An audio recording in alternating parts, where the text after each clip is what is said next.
But first, our top story tonight, some Shreveport residents are livid about the newest business coming to their neighborhood, with some blaming local leaders for allowing the unsavory store to move in.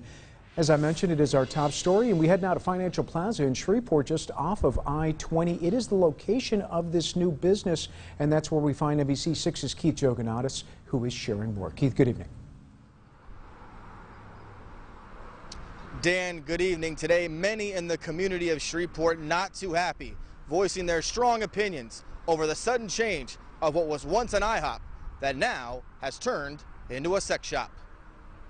A construction crew at work early this morning, turning what was once an IHOP inside Financial Plaza into a Hustler's Hollywood boutique. The shop that was once home to Flapjack's Bacon and Toast, now offering something quite different in the coming future, leaving many in the community not too happy, saying that it's a poor representation of the community as a whole, and that the property could have been used to supply other things that people desperately needed. Being the first thing that people see from coming on I-20 from the west, coming into Shreveport, I don't think that's a good idea. We need other things here, more family-oriented things to do for kids and families, not a sex shop. And we have some of those already. I miss it.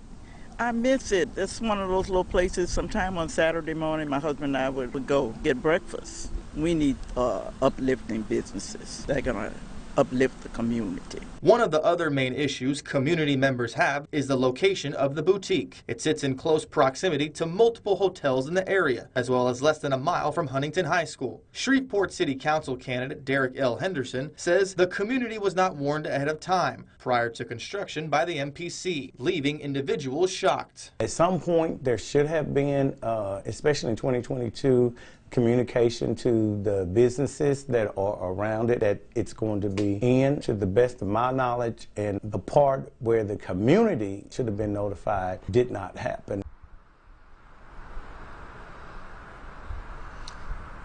Now, Dan, just for clarification, there were some reports that this boutique would be a strip club.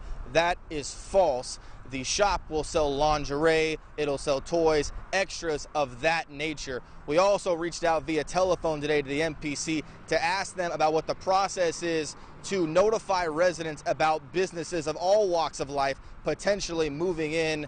They did not return our phone call. Reporting live from Shreveport, Keith Jogonatis, NBC6 News. Dan, back to you. Keith, thank you very much for that report.